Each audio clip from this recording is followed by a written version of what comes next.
Hi, my name is Bill Ryan, and welcome to my world. This is Series 7 in my Donald J. Trump Can You Hear Me videos, and it also happens to be a promotion for a book I've just finished called Change.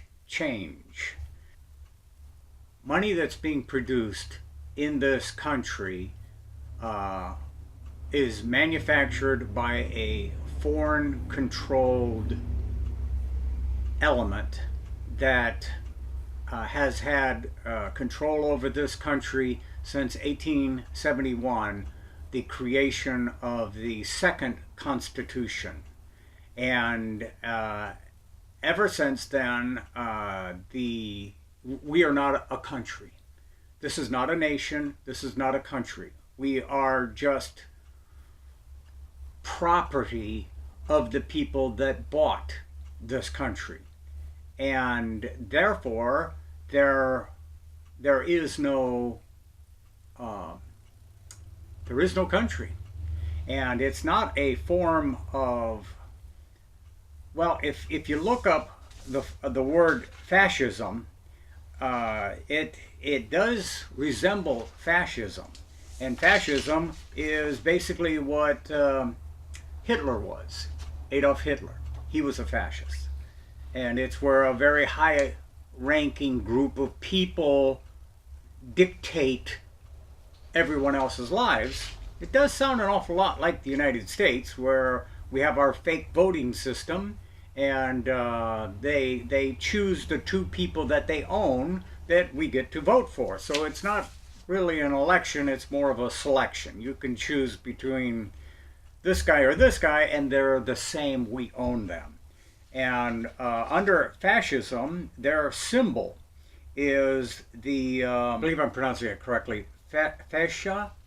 And you can find the symbol on the Lincoln Memorial. You'll find the symbol right there, and you'll find it on the back of the silver dime. So it kind of clearly says that this is a fascist country, fascist government, with a satanic organization behind it that's pulling all the strings. The string master is this satanic organization. You look up obelisks, and you can see that they are truly symbols of Satanism. And the basic concept of the book is to eliminate this. This is just garbage. It has no value. It costs money to produce, and literally it's worthless.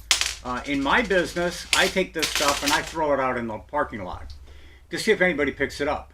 There are dimes, nickels, and quarters, and pennies that have been laying in that lot for years.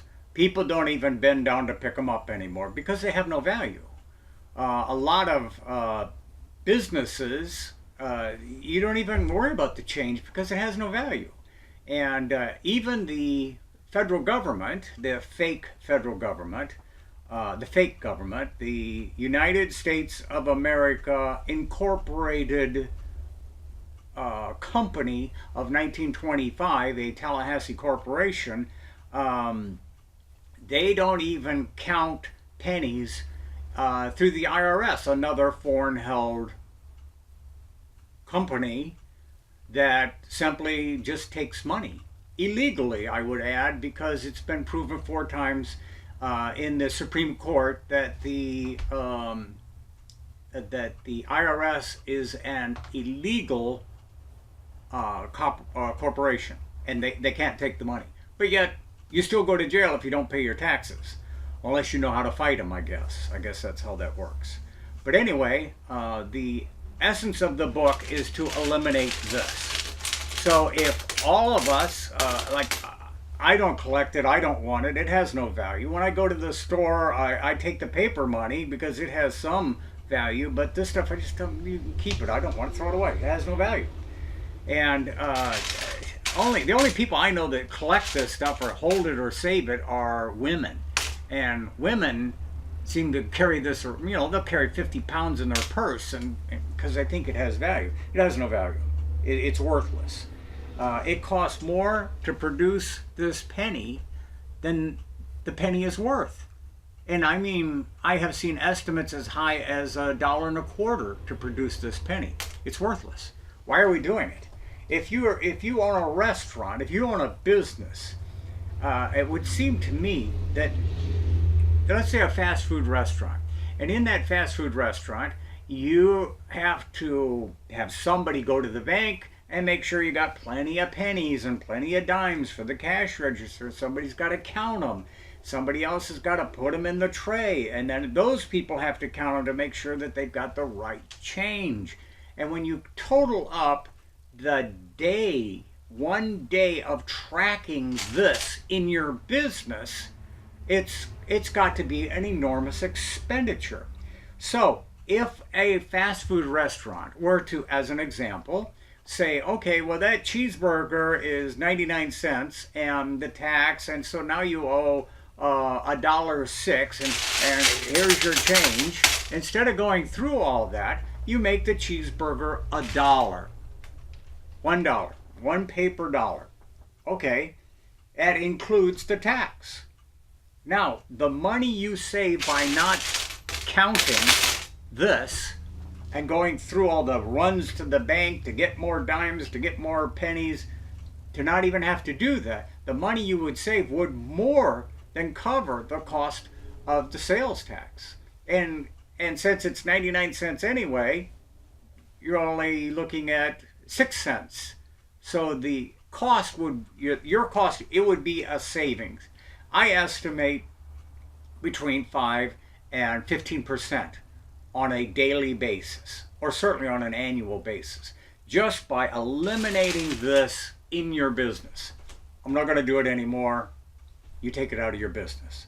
And you can, you still pay your sales tax online, so the change doesn't go in there. It's simply the ritual, because it has no value. It is worthless. So you just make everything $1, or a rounded number. So $1 for fries, $2 for a triple cheeseburger. You just round everything off to $1. Instead of $6.99, it's $7, including your tax. Make it a lot simpler and would save the country. It's not a country. Save business money by not keeping track of it. The IRS doesn't keep track of it. They're not even interested in this because they know it has no value. So the book is called Change. And when I say that, I mean simply get rid of it. But to do that, you have to stand up to, you, Donald J. Trump, you have to stand up to this fascism, this Stalinism, this dictatorship that owns this country. And you are simply a president of their corporation, their stockholding corporation. You'd have to stand up to them, and most likely they would just fire you and put somebody else in charge. So it just wouldn't happen. They wouldn't allow it to happen. But it'd be fun to see you try. Standing up to them is something John F. Kennedy did. Well, that didn't work out very well, did it? And I understand Abraham Lincoln stood up to them also, and that didn't end well either. So standing up to them has a price. And it would be interesting just to see if you could find a way to do it. So, the book is entitled Change. And the question that I ask Donald J. Trump, can you hear me, is truly a rhetorical question because I don't expect you to respond. Anyway, that's the name of the book. And I want to thank you for watching this video. And I sincerely hope you enjoy the book. Thank you.